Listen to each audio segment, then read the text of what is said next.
Hello my dear, आज का हमारा टॉपिक है quantum mechanical model of atom. ये हमारा पार्ट 2 सेकंड वीडियो है और जल्दी से देखते हैं पहला point. It consider wave character along with particle character of matter that is dual behaviour. इसका अर्थ यह हुआ कि ये वेव कैरेक्टर को शामिल करता है। किसके साथ? पार्टिकल कैरेक्टर के साथ। तो इससे पहले जो हमने वीडियो बनाया था उसमें हमने आपको बताया था कि जो बोहर मॉडल है वो वेव कैरेक्टर को शामिल नहीं करता था, वही उसका मेन ड्रॉबैक था। इस थ्योरी ने वेव कैरेक्टर को भी शामिल किया है पार्टिकल कैरेक्टर के साथ। चलिए से इसका दूसरा पॉइंट पढ़ते हैं। Therefore there is a wave function psi associated with them, that is with electron, atom, etc. Okay, तो इसमें क्या होता है आप जानते हैं, अगर वेव कैरेक्टर है तो वेव की तरह चलेगा, वेव की तरह फंक्शन करेगा, तो इसका मतलब उसका एक वेव फंक्शन होगा। तो उन्होंने कहा है कि इसलिए वहां एक वेव फंक्शन होगा जो किससे एसोसिएट करता है, उन इलेक्ट्रॉन और एटम से एसोसिएट करता है, जिसको हम साई से रिप्रेजेंट करते हैं। Psi equals to a sine 2 pi upon lambda x, जहां ए क्या है, एम्पलीट्यूड ऑफ वेव है, लैम्डा जो है wave length associated with these particles. Okay, and x is x direction में कितना डिस्टेंस चला है। ओके, तो इस सिंपल हमने x डायरेक्शन के अलोंग लिया है, ऐसे y डायरेक्शन के अलोंग होता है, ऐसे z डायरेक्शन के अलोंग होता है, इसलिए थोड़ा कॉम्प्लेक्स होता है जो हायर क्लास में स्टडी की जाती है। तो सीधी सीधी बात है, अगर वेव कैरेक्टर लिया है तो उसका एक वेव फंक्शन भी होगा जिस नियम के तहत वो फंक्शनिंग करेगा। ठीक, like de Broglie matter wavelength, क्योंकि इससे पहले डी ब्रॉगली ने कहा था कि कोई भी मैटर पार्टिकल जब मोशन में होता है तो स्ट्रेट नहीं चलता, वो इस तरीके से चलता है। इसका मतलब उसके अंदर कुछ ना कुछ वेव कैरेक्टर होगा, क्योंकि टेढ़ा मेढ़ा चलता है ना। आप भी अगर चलते हैं तो टेढ़ा मेढ़ा चलते हैं, सीधा स्ट्रेट बिल्कुल नहीं चल सकते। तो इट मीन्स आपके अंदर भी जब आप मोशन करते हैं तो कुछ ना कुछ वेवलेंथ होती है। तो सिमिलरली उसी से एक ख्याल आया था कि वेव की तरह एटम मूवमेंट करता है। ठीक, तीसरा है, अब इस पूरी वेव की जो थ्योरी है उसमें वेव फंक्शन भी है और आल्सो क्या है, पार्टिकल नेचर भी है, जो पहले से ही चलता हुआ आ रहा है। तो पार्टिकल नेचर और वेव फंक्शन दोनों को मिला के स्क्रोडिंजर ने एक इक्वेशन दी जो दोनों के ही कैरेक्टर को बताता है। तो वो Schrödinger gave fundamental equation which incorporates wave particle duality। Okay, मतलब कि जो वेव और पार्टिकल की जो ड्युअलिटी है कि वो दोनों ही तरह की चीज़ों को रखता है, तो उससे रिलेटेड इक्वेशन किसने दी थी? स्क्रोडिंजर ने दी थी। तो उसका फॉर्मूला है d square psi upon d x square plus d square psi upon d y square plus d square psi upon d z square plus 8 pi square m upon h square e minus v psi बराबर 0, जहां e क्या है, total energy है, v potential energy है, h Planck constant, और ये जो इसका शॉर्ट फॉर्म है एच ऑपरेटर साई बराबर ई साई, जहां एच ऑपरेटर हैमिल्टोनियन ऑपरेटर है। तो कुल मिला के जल्दी से इन 3 पॉइंट को रिवाइज करते हैं। तो जो क्वांटम मैकेनिकल मॉडल है उसने वेव नेचर को भी शामिल किया, किसके साथ? Particle nature. ये पहला पॉइंट। अगर वेव नेचर शामिल हुआ है इसका मतलब उससे रिलेटेड कोई ना कोई वेव फंक्शन होगा जिसको आपने साई से रिप्रेजेंट किया।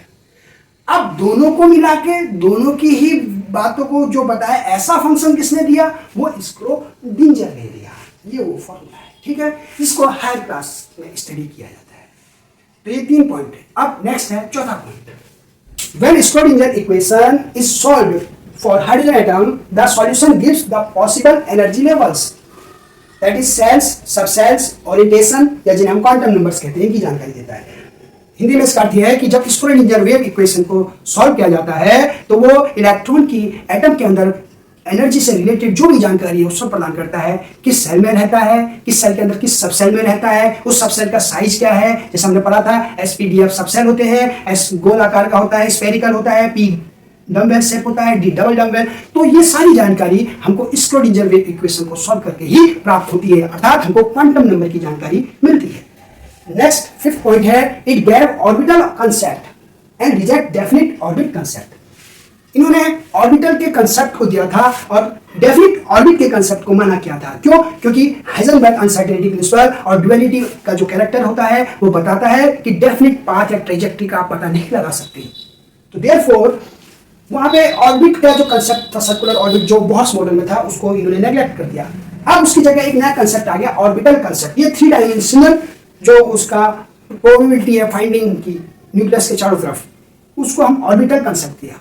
इसके बारे में हम लास्ट पॉइंट में समझाएंगे। तो नेक्स्ट छठा है द मोड ऑफ साई।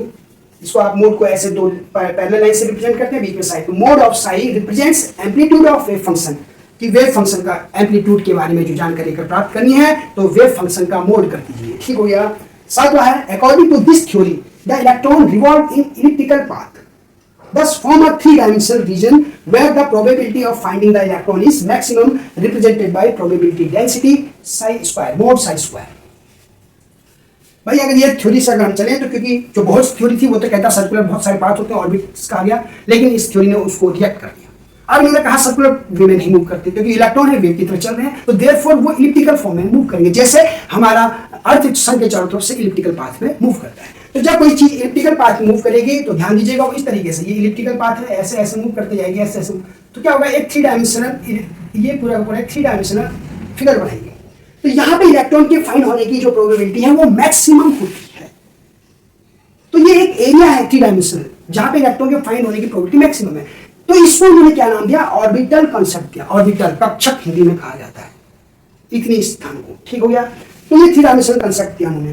तो उन्होंने कहा था यहाँ पे जो इलेक्ट्रॉन की फाइंडिंग प्रोबेबिलिटी है वो मैक्सिमम होती है, जिसे आप प्रोबेबिलिटी डेंसिटी से रिप्रेजेंट करते हैं। तो प्रोबेबिलिटी डेंसिटी इक्वल टू क्या होता है, mode Sai square.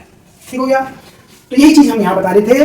It gave orbital concept, जो 5वां पॉइंट था वो कहता है कि this theory gave orbital concept. ये है वो ऑर्बिटल कांसेप्ट। इसको अगर और बेटर तरीके से समझना है तो जल्दी से इसको ड्रॉ कर दें दोबारा।